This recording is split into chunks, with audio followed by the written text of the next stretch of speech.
1년 1독 성경 읽기 오늘은 30일째입니다. 오늘은 출애굽기 마지막 날이네요. 38장에서 40장까지 우리 한번 내용을 살펴보고 읽어보도록 하겠습니다. 어제는 부살렙과 오홀리압이 이제 리더가 되어서 성막을 직접 만드는 것을 그리고 특히 성소 안에 있는 금으로 되어 있는 성물들을 만드는 것까지 우리가 어제 봤죠. 38장 내용을 보면요. 오늘은 이제 성막 뜰에 설치되는 것을 만들 거예요. 번제단, 물두멍, 그 다음에 성막의 뜰을 둘러칠 그런 울타리, 세마포로 되어 있는 그 울타리에 대해서 우리가 다시 한번 살펴보도록 하겠습니다. 그 내용도 27장에서 우리가 27장, 30장에서 다 읽고 온 내용들이에요.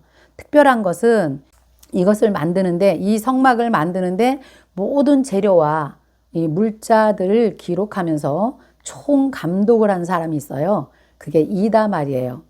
아론의 넷째 아들 이다말인데요. 이 사람이 아주 총계를 내는 그런 내용도 우리가 한번 보도록 할 겁니다.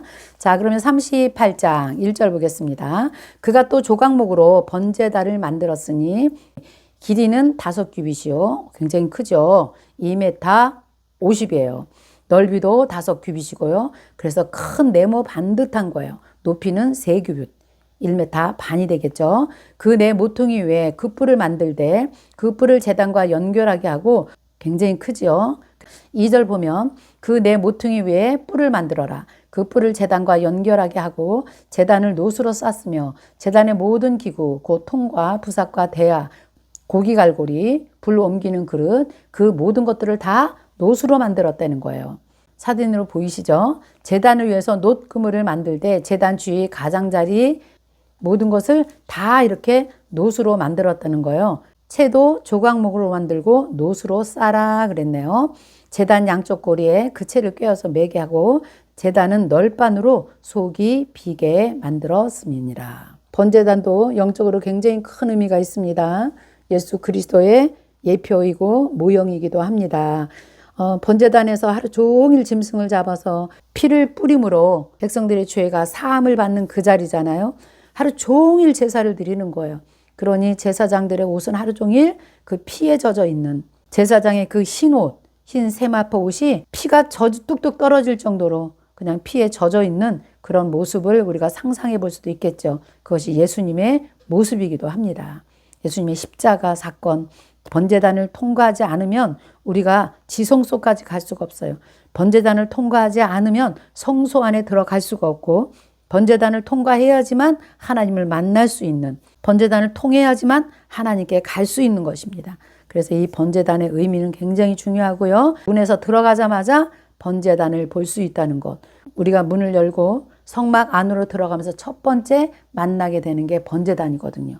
첫 번째 부르게 되는 이름이 예수님의 이름인 것처럼 번제단의 그 의미는 굉장히 중요하다는 걸 우리가 알 수가 있습니다. 이제 8절부터는 물두멍에 대해서 지금 기록이 되어 있는데요. 한 절만 기록을 했네요. 그가 노수로 물두멍을 만들고 그 놋받침도 노수로 하였으니 곧 회막문에서 수종드는 여인들의 거울로 만들었더라. 자, 이것은 지금 처음 기록이 나와 있는 거예요. 물두멍을 만든 재료가 회막문에서 그냥 허드렛 일을 하는 그 여인들의 거울로 만들었다 이렇게 기록되어 있습니다.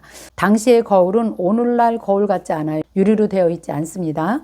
노수로 만든 아주 값비싼 귀중품이에요. 그러니까 이 여인들이 애굽에서 노예로 있을 때 주인 여인들이 가지고 있는 그 놋거울이 얼마나 갖고 싶었겠어요.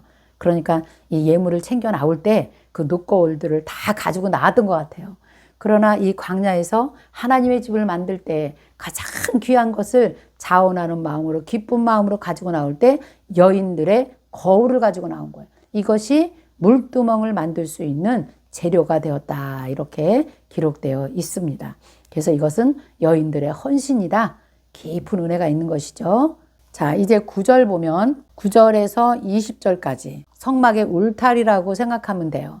기둥과 기둥 사이 그 천이 세마포 천으로 계속해서 이어서 60개의 기둥으로 울타리가 만들어졌다는 것 여러분들이 기억하시면 될 것 같습니다. 그래서 이것도 27장 9절에서 19절까지의 내용이기 때문에 읽으시면 될 것 같습니다. 의미만 우리가 좀 기억하면 될 것 같아요. 하나님의 집과 세상을 분리해주는, 아주 중요하잖아요. 분리해주다. 우리가 세상에 막 섞여서 있지만, 우리가 보이지 않지만 세상과 하나님의 사람들이 이 울타리를 쳐서, 성막의 울타리를 가지고 우리가 정말 정결한 삶, 거룩한 삶 살아내야 될 줄 믿습니다. 그런 의미가 이 울타리다, 이렇게 생각하시면 되겠고요.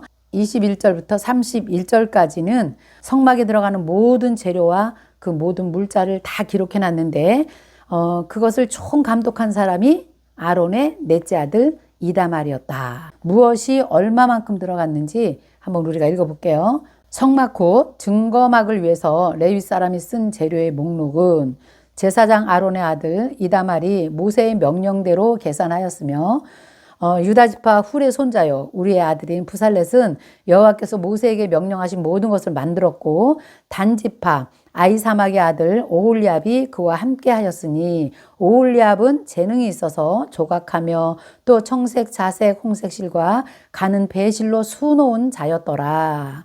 자, 그 다음에 24절, 성소 건축 비용으로 들인 금은 성소의 세겔로 29달란트와 730세겔이었고, 개수된 회중이 드린 은은 성소의 세겔로 100달란트와 1775세겔이고, 개수된 자가 25세 이상으로 60만 3,550명인 즉 성소의 세겔로 각 사람에게 은 한 배가 곧 반세겔씩이었더라. 24절은 금이 들어간 양을 지금 말하고 있는데요. 이 금이 학자들마다 조금씩은 다르지만 대충 보니까 제가 같더라고요. 29달란트인데요. 이게 1달란트가 34kg이었거든요. 그래서 계산을 하면 거의 1톤이더라고요. 1톤이요. 금 단위를 우리나라는 한 돈, 두 돈 이렇게 하잖아요. 그걸로 한다면 26만 5,138돈이라 그래요. 그러면 지금 금값으로 계산을 해보니 약 8,900억이 되더라고요. 8,900억. 이해가 되세요? 성막 안에 들어간 금이 그 정도가 들어갔다는 것을 여기 통계로 기록을 해 두었고요. 은도 어마어마합니다. 어마어마합니다. 여기서 보니까 100달란트. 우리가 29달란트만 계산했는데 은은 100달란트가 들어갔다는 거예요. 그 다음에 26절의 내용은 20세 이상은 생명의 속전을 냈잖아요. 반세겔씩. 그러니까 20세 이상이 그때 당시에 60만 3,550명이었거든요. 그 사람들의 생명의 세계, 성소의 세계를 받은 것이 어마어마했겠죠. 그러니까 이것도 다 성막을 짓는데 들어갔다. 여기 기록을 해놨네요. 그리고 이제 은은 성소의 받침과 휘장문의 기둥 받침 모두 100개를 만들어 부어서 만들었는데 각 받침마다 한 달란트씩 모두 100달란트 1775세겔로 기둥 갈고리를 만들고 기둥 머리를 싸고 기둥 가름대를 만들고 드린 놋은 70달란트와 2400세겔이라 어마어마하죠. 이것으로 회막문, 기둥, 받침, 놋제단, 놋금을 제단의 모든 기구를 만들었고 뜰 주위의 기둥 받침과 그 휘장문의 기둥 받침이며 성막의 모든 말뚝과 뜰 주위의 모든 말뚝을 만들었다 그랬어요. 대단한 재료가 들어간 것을 이다말이 총계를 내놓은 것 우리가 지금 읽었습니다. 자, 이제 28장 제사장 옷을 이렇게 만들어라 할 때 우리가 읽은 것이에요. 이것도 그대로 써 있어요. 그래서 28장을 근거로 제사장 의복을 제작한 내용이에요.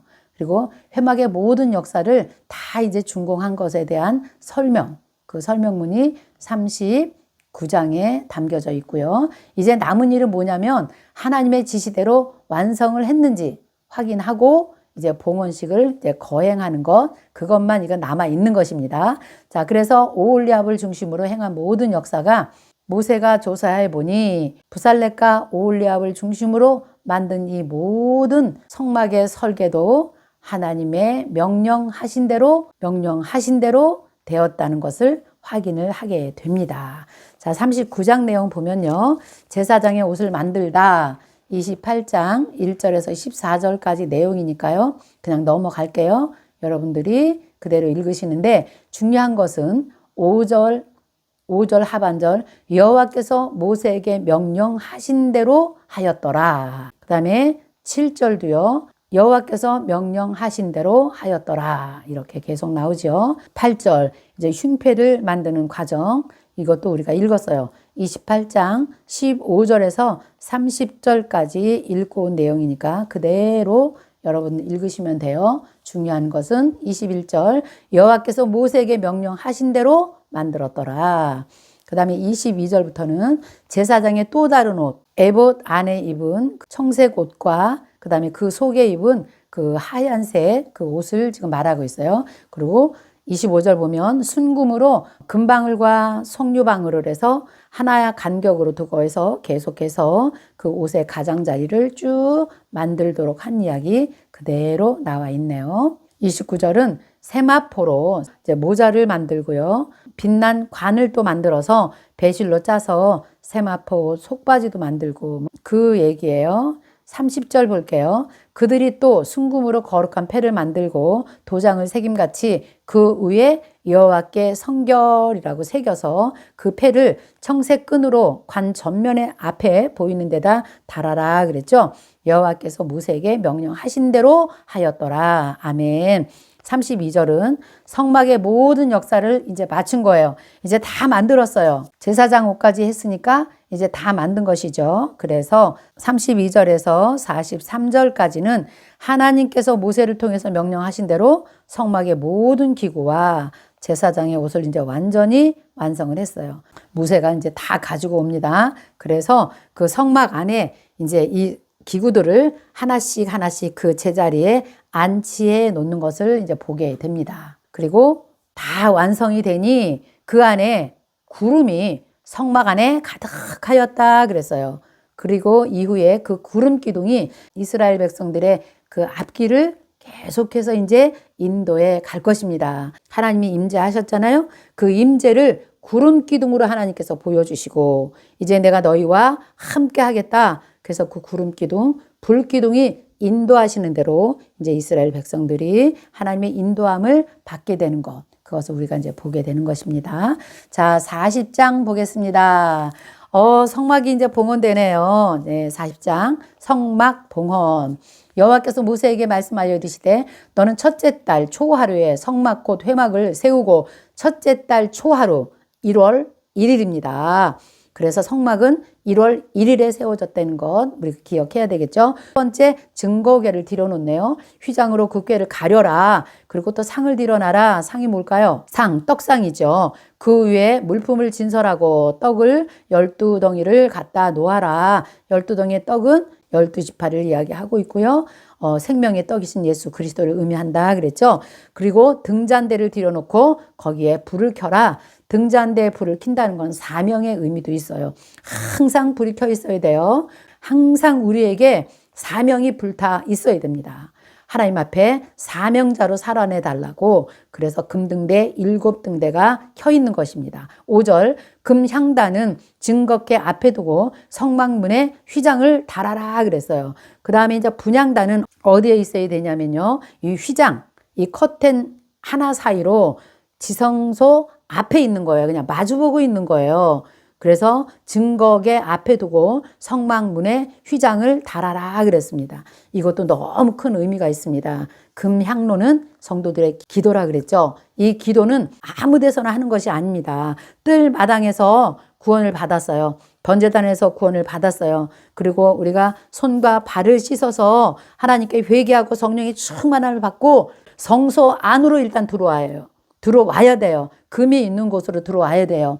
오른쪽에는 떡상이 있고 떡상이 있어서 정말 말씀 12덩이의 떡 말씀대로 살아내고 왼쪽에는 금등대가 있죠. 정말 사명을 감당하고 이런 삶을 살아낼 때 금등대 앞에서 기도할 때 그 분향단의 기도가 하나님께 올라가서 그때야 그 기도가 이루어지고 하나님께 향기 나는 기도가 되는 것입니다. 여러분 이해되십니까? 기도는 번제단에서 하는 게 아니에요. 물도망에서 하는 게 아니에요. 뜰 마당에서 하는 것이 아니라 성소 안에 들어와서 지성소 바로 앞에 금향단 앞에서 드려지는 그 기도가 응답되는 기도. 이거 우리가 분명히 오늘 이 시간 여러분이 알고 계셔야 돼요. 그래야 신앙생활을 제대로 할 수 있는 것입니다. 너무 중요해서 제가 여기를 넘어가지 못했네요. 자, 6절. 이제 번제단을 회막의 성문 문 앞에 두라. 자, 이제 뜰마당이에요. 그래서 문으로 들어오면 첫 번째 번제단 만나게 돼요. 그 다음에 7절. 물두멍. 물두멍은 회막과 번제단 사이에 두는 것입니다. 여러분 사진을 보시면 알게 되죠. 그리고 8절 뜰 주위에 포장을 치라 그랬어요. 휘장이죠. 세마포. 그 다음에 9절 관유를 가져다가 성막과 그 안에 있는 모든 것에 바르라는 거예요. 관유는 거룩하게 바르라는 그런 의미라 그랬죠. 제사장의 옷에도 바르고 그 모든 기구를 거룩하게 하라. 10절 너는 또 제단과 그 모든 기구에 발라서 그 안을 거룩하게 하라. 그 제단이 지극히 거룩하리라. 거룩은 뭐예요? 분별입니다. 분별. 구별입니다. 구별이에요. 11절 너는 물두멍과 그 받침에 발라 거룩하게 하고 또 아론과 그 아들들을 회막 문으로 데려다가 물로 씻기고 아론에게 거룩한 옷을 입히고 그에게 기름을 부어서 거룩하게 하고 그가 내게 제사장의 직분을 행하게 하라는 거예요. 이제 제사장도 제대로 옷을 입고 이제 나아가는 겁니다.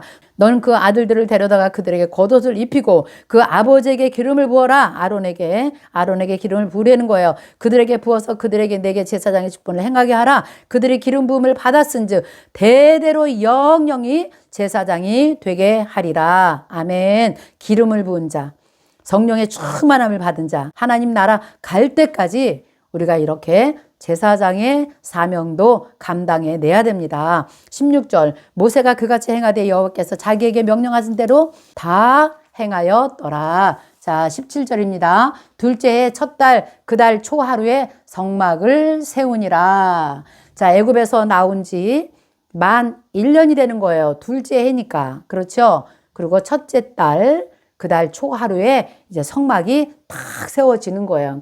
그러니까 시내산에서 1년 동안 있었던 일을 지금까지 우리가 읽었던 거예요. 그러니까 출애굽기 전체는 1년 동안 법을 받고 성막의 설계도를 받고 그것을 만들어낸 기간이 약 1년이었다. 그래서 둘째 해 첫째 달 그 달 초하루에 성막을 세웠다는 거예요. 이해되시죠, 여러분? 자, 이제 18절 모세가 성막을 세우되 그 받침들을 놓고 그 널판들을 세우고 그 뜰을 띠고 그 기둥들을 세우고 또 성막 위에 막을 펴서 그 위에 덮개를 덮고 여호와께서 모세에게 명령하신 대로 되니라. 아멘. 쭉 읽으시면 되겠어요. 18절부터 33절까지 반복되는 이야기예요. 그대로 읽으시고요. 자, 마지막 33절 볼게요. 그는 또 성막과 제단 주위에 뜰에 포장을 치고 세마포 포장이죠. 세마포 포장을 이제 쭉 치고요. 뜰 문에 휘장을 달아서 마지막으로 한 것이 뭐냐면 문을 단 거예요. 근데 그 문도 지금 우리가 생각하는 그런 문이 아니에요. 휘장이에요. 휘장이에요. 휘장. 여러분 보시죠? 그림 보이시죠? 이런 휘장이에요. 근데 그냥 팔락거리는 문은 아닙니다. 굉장히 두껍습니다. 두께가. 그 휘장을 저기다 달아서 이제 마지막 문까지 달았다는 거예요. 모세가 이같이 역사를 마치니 34절 여호와의 영광이 성막에 충만하더라. 이것이 민수기 때 우리가 다시 한번 다룰 겁니다. 하나님의 임재가 성막을 막 덮어버린 거예요. 그러니 성막에 들어갈 수도 없는 거예요. 그 임재에. 그렇지 않겠어요? 하나님의 임재를 우리가 맛보면 감히 서서 하나님을 볼 수가 없는 것입니다. 그 광경을 지금 여기서 글로 표현해 준 것입니다. 36절 구름이 성막 위에 떠오를 때는 이스라엘 자손이 그 모든 행진하는 길에 앞서서 나갔고 구름이 먼저 떠오를 때 이스라엘 백성들이 행진을 했다 그랬어요. 구름보다 앞서간 것이 아니에요. 구름이 먼저 앞서 나갑니다. 자, 그 다음에 37절 구름이 떠오르지 아니할 때는 떠오르는 날까지 나아가지 아니하였다. 왜 구름이 붕하고 떠오를지 그것을 지켜보는 사람들이 또 있었겠죠. 레위 자손들이 담당을 했을 것입니다. 그래서 구름이 붕 뜨면 나팔을 불어요. 붕 하고 나팔을 불면 이제 성막을 다 걷어요. 다 걷어서 다 말아요. 아무나 이 성물을 지고 가는 게 아니에요. 이제 민수기 때 그거 우리가 공부할 거예요. 그래서 맡겨진 사람들이 다 어깨에 메고 그리고 이제 일렬로 쫙 서서 갑니다. 근데 구름이 또 가다가 멈춰요. 성막을 중심으로 12지파가 진을 쳐서 또 살아가요. 자, 그런데 이제 보니까 38절, 낮에는 여호와의 구름이 성막 위에 있고 밤에는 불기둥이 구름 가운데 있음을 이스라엘 온 족속이 그 모든 행진하는 길에서 그들의 눈으로 보았더라. 아멘. 하나님께서 그들을 덮어주시면서 광야 40년을 이제 이렇게 살아갈 것입니다. 이 출애굽기 내용을 여러분들이 그대로 갖고 이제 민수기를 읽어주셔야 이게 또 이해가 되고 연결이 되는 거예요. 여러분 어때요? 성경은 정말 드라마처럼 재미있죠?